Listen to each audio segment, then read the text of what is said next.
Hi everyone, my name is Chaewon Gang and I'm from 성균관 University in South Korea.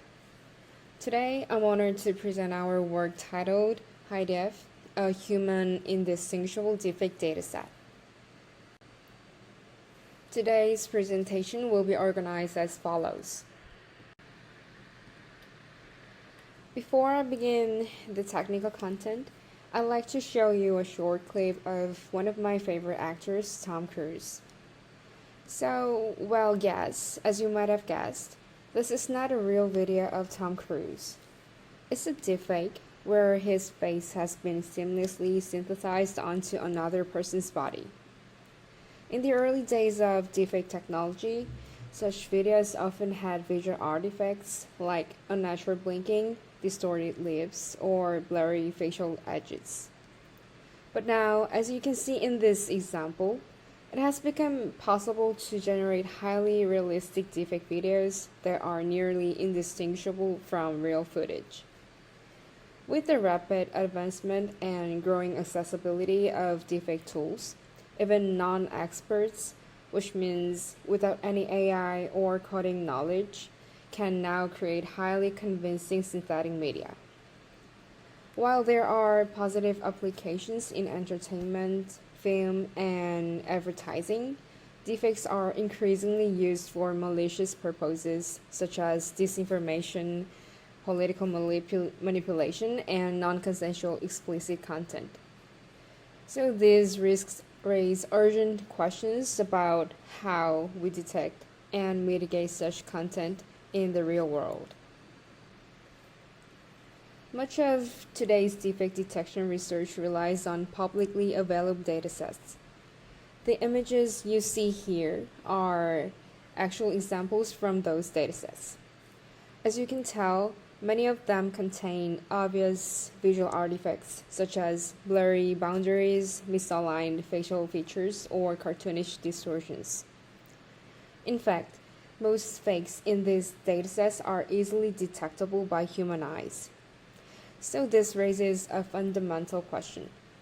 What if deepfakes become indistinguishable even to humans? Would previous detection models still work? To address this concern, we present HiDF, a new benchmark dataset designed to reflect the next generation of deepfakes. HiDF includes 62K images and 8K videos, all of which are high quality and human indistinguishable. One key aspect is that all deepfakes in HiDF were generated using commercial deepfakes tools. In real-world misuse cases, while some deepfakes are created by AI experts using open-source models from GitHub or Hugging Face, these users represent only a tiny fraction of the population. In contrast, the majority of deepfakes are likely created by non-experts using easy-to-access mobile apps or commercial web tools. That's why HiDF better reflects the distribution of real-world deepfakes, which is built using tools that the general public actually uses. Every fake sample in HiDF has been manually screened to ensure only realistic content remains. Furthermore, HiDF supports multimodal deepfake detection, as each video includes synchronized audio-visual information. Next, I'll walk you through how we constructed the HiDF dataset. The construction of HiDF involved 5 key stages. First, we select base images and videos and target face images. And then we annotate target faces' demographics such as race, gender, and age for balanced distribution of outputs. After this kind of pre-processing, we generate deepfakes with commercial tools and then manually inspect generated deepfake samples quality and finalize our dataset. In the following slides, I'll explain each step in more detail. This figure shows examples of appropriate and inappropriate base and target. For base and target images, we use DSAIL and FFHQ datasets, which focus on high-resolution frontal faces. DSAIL includes celebrities, and FFHQ includes general public's facial images. We filtered out images with heavy obstructions, face paint, or visual noise. For base videos, we collected clips from YouTube, removing those with filter, low lighting, excessive head movement, and no visible speech. This ensures the resulting deepfakes are realistic, high quality, and compatible with audio-visual fusion. To support fairness and bias evaluation, we annotated each subject in light of race, gender, and age. For race, we divided white, Black, Asian, Latino, and Indian. And we annotated male and female for gender, child, adult, elderly for age. In demographic annotation stage, 3 annotators labeled the data. We used Cohen's kappa with 0.8 as a threshold for consistency. For race classification, we used skin tone estimation to reduce subjective bias. Now then, we generate deepfake images and videos for HiDF. Rather than using open source deepfake generation AI models like Face Swap, we chose 4 commercial tools: Reface, iPhoto, Baselabs, and Remaker, which can generate both of deepfake image and video.